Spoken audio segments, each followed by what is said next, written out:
Hi friends, welcome back to another episode of Generation Tech. My name is Alan. While in exile on the ancient Jedi world of Ahch-To, Luke Skywalker dreamed often of an alternate life where he never has to leave Tatooine. In this other version of Star Wars, R2-D2 still runs away from Luke's homestead, but instead of waiting until the next morning to find him, Luke and C-3PO head out into the night and grab him immediately. Which means that they'll never encounter those Tusken Raiders or Obi Wan Kenobi. So the next day when the Stormtroopers come looking for the droids, Luke is there to give them up.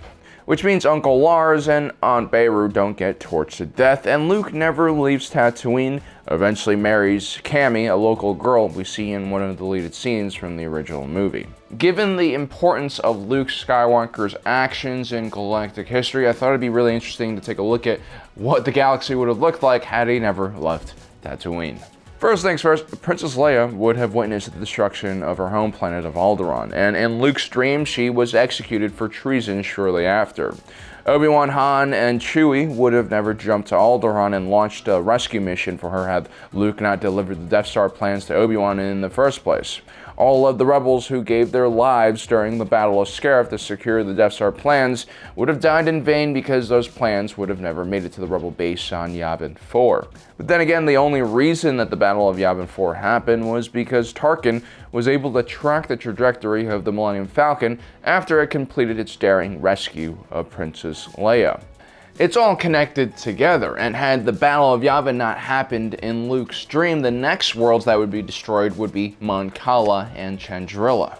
Mon Cala was an aquatic world known for its master shipbuilders and large mercantile fleet. The planet had been occupied a year after Order 66, and since the occupation, several groups of Mon Calamari had joined the rebellion, including Admiral Raddus and the Profundity, one of the only large capital ships the rebellion had until after the Battle of Yavin. After the Battle of Yavin, the Mon Cala mercantile fleet would defect and form the backbone of the rebel navy. But with the planet destroyed, this means that the rebellion would have never received an MC-80 cruiser, which really was the only ship that the rebellion had that could go toe-to-toe with an Imperial-class Star Destroyer for an extended period of time. It gave the rebel commanders a much wider array of tactical options. The Rebel Alliance also had very few physical bases scattered around the galaxy. It was just too hard to maintain them. The MC-80 served as a base for the Rebel Alliance and allowed large squadrons of starfighters to continuously operate without having to make landfall. So for those reasons, it was one of the most important ships in the entire Rebel Navy. It wasn't really until the last year of the war that the New Republic started making its own ship, and even then this was mostly ships constructed out of material that they had seized from the Imperial War Machine. So without the MC-80, it's very likely that the Rebel Alliance would have never been able to be more than just a hit-and-run force. Without the cruisers, there's no way they would have been able to pull off the mid-rim offensive. They definitely wouldn't have won the Battle of Endor with just a large fleet of frigates and corvettes. Chandrila was less important than Mon Cala and Alderaan. It was located in the core of the galaxy, and it was very beautiful and very habitable. It also happened to be the home world of Mon Mothma. She had been one of the more vocal opponents of the Empire and had resigned her post in the Senate a few years earlier, after Wilhuff Tarkin landed his Star Destroyer on a bunch of protesters who were blocking his landing bay. The destruction of Chandrila would have had a profound effect on Mon Mothma, in the same way that the destruction of Alderaan would shape who Princess Leia would become.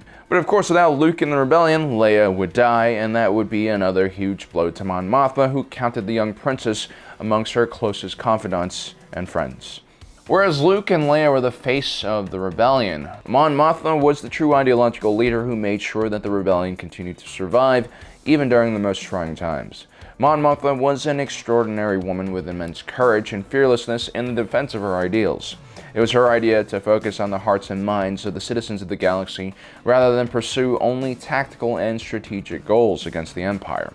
This is what put her at odds with more extreme factions within the rebellion like Saw Gerrera's partisans. Mon Mothma was nothing but consistent during the Clone Wars. She had joined the delegation in 2000 and signed a petition that laid out the group's concern over the Chancellor's growing executive power. And she would continue fighting against the Emperor in the rubber-stamped Senate, despite the fact that her friends were getting Epsteined left and right. And her ideology and how she treated her people was consistent as well. She emitted a sense of calm and was able to remain objective when dealing with the many different factions within the rebellion. She always had the bigger picture in view, and she was quite disciplined in her pursuit of it, even when her colleagues became emotional or distraught. It was Mon Mothma who headed the first post-war New Republic government. It was her idea to give a mass pardon to all Imperials in order to speed up the reunification process throughout the galaxy. Mon Mothma, like most leaders, was isolated at the top. She couldn't show fear or any kind of weakness to her underlings. So having a friend like Princess Leia around to talk to, or a homeworld like Chandrila where she could go for some R&R, was extremely important for her well-being. Without these two things, she might have had a harder time keeping the rebellion together.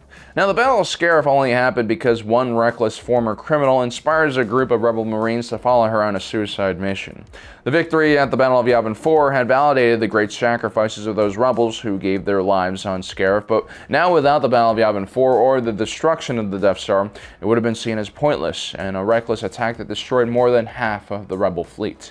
The only thing that the rebels have on their side was the fact that their base on Yavin was still intact. But just like their base on Tatooine months before, or like their eventual base on Hoth, the Empire would be able to find anywhere the rebels set up a permanent structure. To make matters worse, the destruction of the Death Star had driven up rebel recruitment all across the galaxy.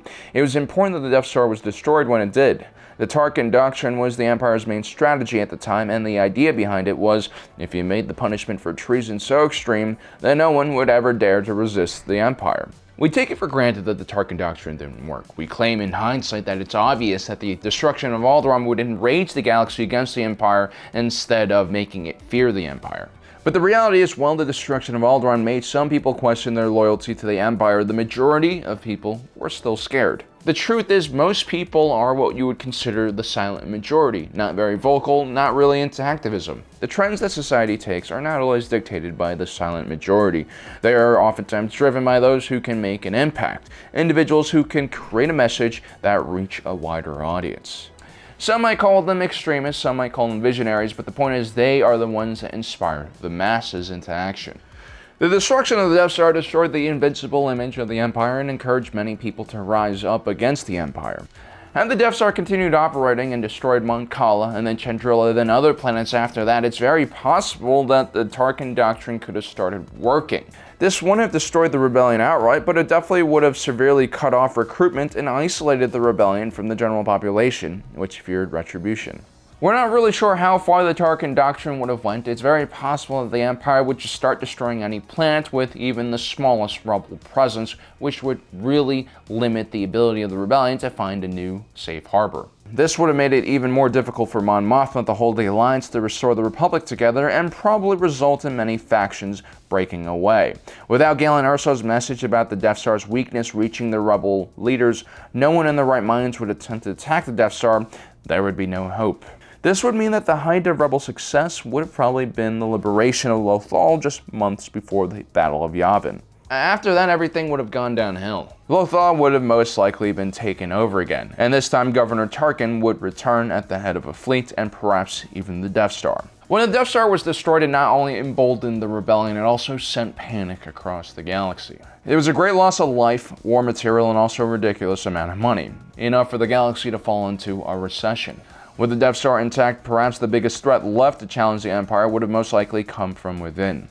Darth Vader would eventually have to challenge the Emperor in one way or another. It's a Sith tradition to hire your own apprentice to help you kill your master, and in Legends at least, we see this activity from Darth Vader when he recruits Starkiller. In Legends, it's even hinted that Darth Vader set up the Alliance to restore the Republic in order to challenge the Emperor. The Emperor and Vader are constantly playing a very deadly game with one another. They're both using each other for their own personal gain. It was never a relationship designed to last. So there you have it, guys. That's a very scary alternate reality. Well, if you're a rebel. If you're in the Empire, you're probably okay with all this. But as you can see, Luke Skywalker was very much the linchpin for all of the events in the original trilogy, which is why he's such a beloved character. Well, guys, I hope you enjoyed today's episode. Don't forget to subscribe and hit that notification button. Stay safe and stay at home. And as usual, thanks for joining us today. If you're watching this, you are Generation Tech.